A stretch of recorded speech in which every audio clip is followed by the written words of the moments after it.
We are continuing on Hilchot Kriyat Shema, Shulchan Aruch Orach Chaim,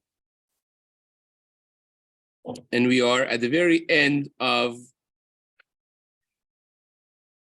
Siman Ayin Vav, Seif Chet, and Daf Kuf Yud, Amud Bet of the regular Mishna Berurahs. The Shulchan Aruch writes, "Karav makom sheraui leistapek betzoah, umetzoah achar kach tzarich lachzor v'likrot." We spoke a lot about where you have tzoah, where you don't have tzoah, dirty diapers, little kids, older adults. What's the bottom line halacha? That if you read Shema or davened or said bracha in a place that you should have suspected to be dirty, for instance, a person that runs a daycare in their house, or if you have 2-3 kids in diaper, and or even one for that matter, and other people are in charge. Sometimes the dirty diapers are left around, or maybe your little kid that you haven't changed for a while was there when you started Shema, and then afterwards you see that actually Taka they were running around in a dirty diaper. So when you said Shema, they were next to you and there was a dirty diaper. Or again, as we mentioned, older adults. If a person, many Jewish women work in old age facilities and so on, and this is to be expected. So if you are in a place that is to be expected to have a tzoah, and then afterwards, after you davened, after you said Shema, you found out that indeed, actually there was tzoah there, then you have to go back and read it again. So now you were not yotzeh with the Shema that you said, with the tefillah that you said. You have to go back and repeat. And it's not so simple, even if you could do a tefillah tashlumin, if the time has passed, the time for tefillah has passed, because tashlumin you only do for ones, when you were forced. Here is a pshia.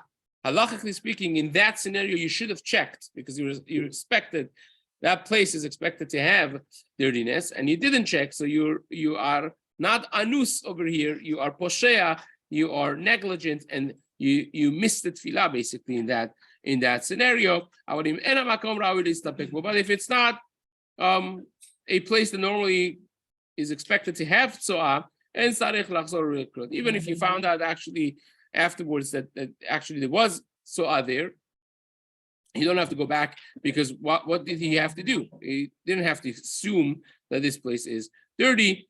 And again, by meraglayim, if it's urine, then even if you found it in a place that you should have been more careful, and it was your negligence not to check, you don't have to go back and read it again, even though that's asur, which will be bringing us the next siman. We're starting now siman ayin zayin, shelo likrot keneged meraglayim, not to read in front of meraglayim when you have urine in front of you. It doesn't make a difference if it's in a bucket or if it's on the ground.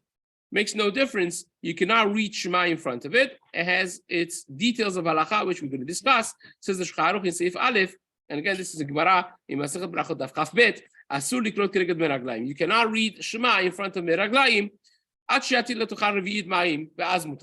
you pour a revi'it of water inside of it, 3 ounces plus water inside, and then you could then that nullifies it. Even if there is tremendous amount of meraglayim that all has been let in one time urination, then 1 revi'it is enough for it. V'lo shena, it doesn't make a difference, says the Shulchan Aruch. Where are we pouring the water?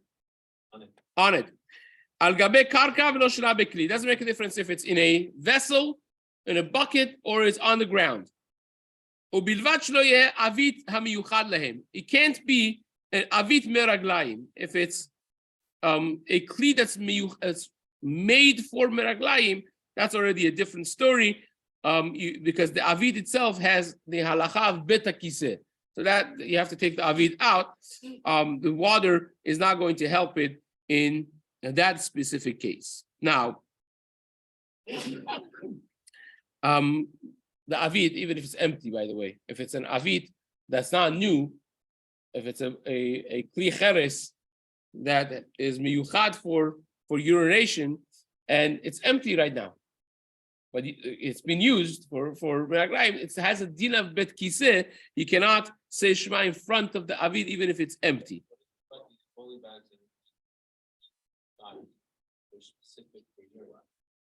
Okay, and they have urine inside? People that have large prostates, they go in, they get a catheter placed, and wrap it around their thigh for a week usually until the prostate shrinks. And so basically it's constantly draining urine, the membrane is draining. But it is made for that, and it's on their thigh. For a week they can't drink. If, again, we mentioned this before, if they have no control and it is dripping meraglayim all the time, it will become a machloket. And yes, there are those who say that so long as they are dripping meraglayim, they are not fit for if it could come at any moment, any second. They're not fit for davening in duration of that time. Now, that's not because of saying it in front of urine, but that is because while urinating, that is perhaps a much higher level of isur that you cannot be saying divrei Torah while urination. So that's a different thing. We have discussed that already in the previous shiurim to refer to the recordings of the previous shiurim. But over here we talk about just a simple meraglayim is in front of you. You cannot say divrei Torah until you pour some water on it, and a revi'it would suffice. Over here, a very interesting Mishna Berurah in Seif Katan Gimel. Mishna Berurah says there are those who say that the revi'it has to be poured at once. You can't, pour a half a revi'it and then another half a revi'it. There are those who are mekel, but the eved, if you even pour the revi'it in hafsakal, the Mishna Berurah in Sharat Tziyun writes that's fine. You don't have to pour another time. It will be sufficient with what you did the first time. And that is the Sharat Tziyun in Seif Katan Hey right over here. So that's one element of it. The Mishna Berurah now says in Seif Katan Zayin over here that this is already in Seif Bet. Maran writes, Revi'it she'amru lemeraglayim shel pam achat. This time we say revi'it is only for one time urinating, but every time additional that you urinate, if you have in this bucket and you urinated 3 times, one revi'it is not going to be enough. You need 3 different revi'iyot. And says Maran, if you did twice urination, then you need 2 revi'iyot. And for 3, and says the Rama, azoi weiter, so to speak. The every time you need 1. Now, how about if it was one time urination? Sometimes there's a few drops and you're done, right? Does that require its own revi'it of water? The Ben Ish Chai, again, the Mishna Berurah in Seif Katan Zayin, the first Seif Katan over here writes that if you did just a few drops, there are those who say that for this also you need a revi'it. But he brings the Chacham Tzvi in Siman Kuf Bet. That's the father of the Abetz, Rabbi Yaakov Emden. He writes in the Shuvot of Chacham Tzvi Siman Kuf Bet that if the meraglayim are less than revi'it, then if you put majority water, that's batel berov. So in other words, if it was half a revi'it, then it was just 40 cc's of urine. You have 41 cc's of water, that's enough. But the Kaf HaChaim, the Ben Ish Chai, they disagree with him. They say, no, every urination you need a full revi'it of water, and therefore you have to be mindful of that. Okay, great. Again, this, as much as it's relevant, it's not nowadays. This does not become that relevant because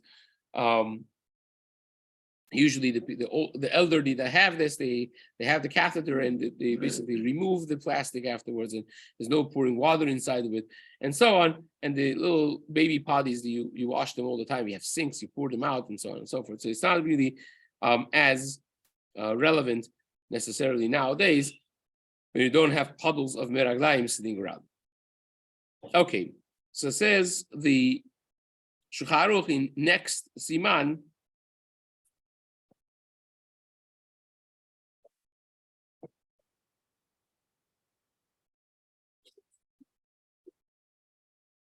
Well, there's some another thing that's important to note over here. Maran is paskening here like the Rambam, not like the Rashba. It's Machloket Rashba and Rambam. Rambam holds that for every urination you need a revi'it of water. The Rashba says no. You have, one Revi'it is sufficient for all of them. And there are those who say that there's no machloket between them and so on, as the Mishna Berurah brings over here. You can take a look at Seif Katan Chet.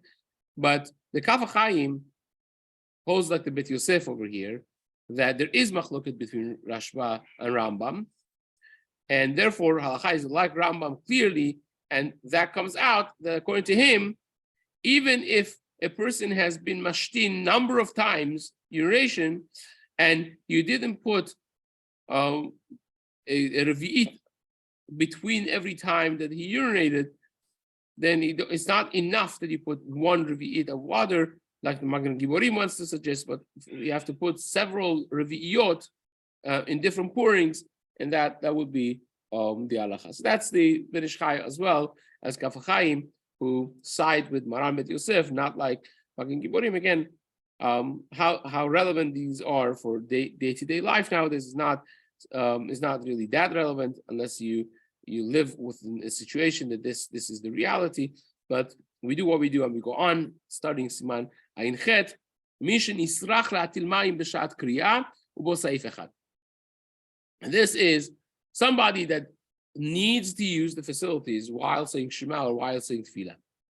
So what is that? Says Maran, and again, this is something that we have discussed before.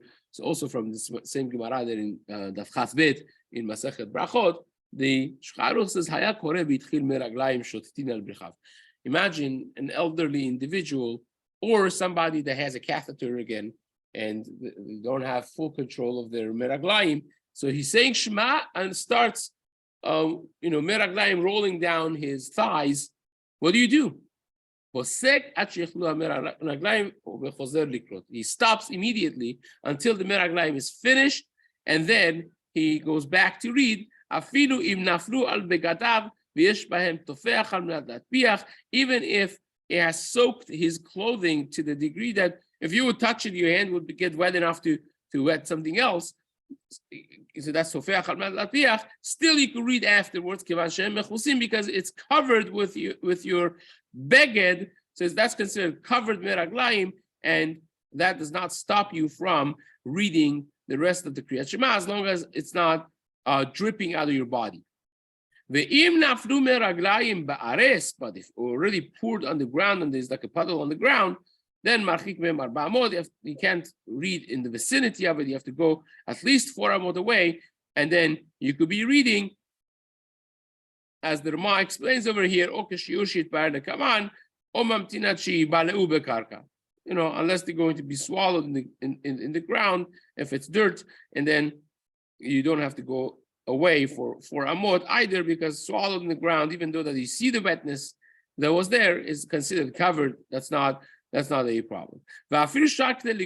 Even if you waited 5 minutes in between, and 5 minutes is more than it takes a person to say Shema, you don't have to go back to the beginning of Shema. You could just go back to the place that you stopped, and that's sufficient. And the Rama over here argues with that and says if you waited enough time that would take you to read the entire Shema, you should go back and say the entire Shema from the beginning again, as he also mentioned this earlier on in Siman Samachet. Okay, so that is the first Seif of Shulchan Aruch over here, and the Mishna Berurah brings that you stop saying Shema until the meraglayim stop dripping out of the body, and the discussion that we've had for someone that has a catheter and has a bag tied to themselves for meraglayim, which again constantly could be metaftef, it could be dripping to drain his system in the catheter, and he doesn't feel it because everything's under the pants, basically under the cover. You don't see when it's dripping, when it's not dripping. You can't feel it really, but it could be dripping at any second. In that case, Chacham Obadia or Letzion, they say that you could, as we mentioned before, you could read Kriyat Shema and say Dvarim Shebikdusha, and you don't have to be choshesh that at this second maybe there's something that is dripping out. And again, as we mentioned, there are those who disagree with this, but we're going to discuss this more at length in Siman Pei, as we are going to have it, Bezrat Hashem, upcoming. The Mishna Berurah says in Seif Gimel, in Seif Katan Gimel, that when we say the beged is covering it, it means your undergarment is soaked, but the beged elyon is not dirty, so therefore it's considered covered. The Kaf HaChaim disagrees with that. He holds that the heter that says over here is because you started reading already, and your beged is soaked. It's considered b'di'evet. But the chatchila, if you have your beged soaked like that, undergarment soaked like that, it's asur to say when you have meraglayim on your bigadim, on your clothing, you can't say shema chatchila. But here, in this case, you were in the middle, so you finished what you started, and there's no problem with that. Now, let's just do one more piece over here. The Mishna Berurah says in Seif Katan Dalit, it refers us to the Biur Halacha that for tefillah also you have to be machmir to go away. That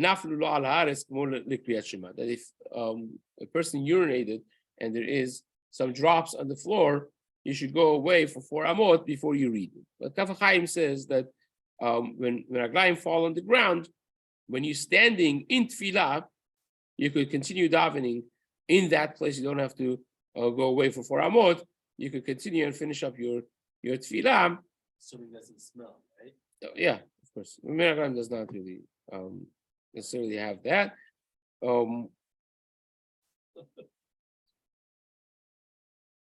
Mhm. Okay, leave it to the experts. So that because asur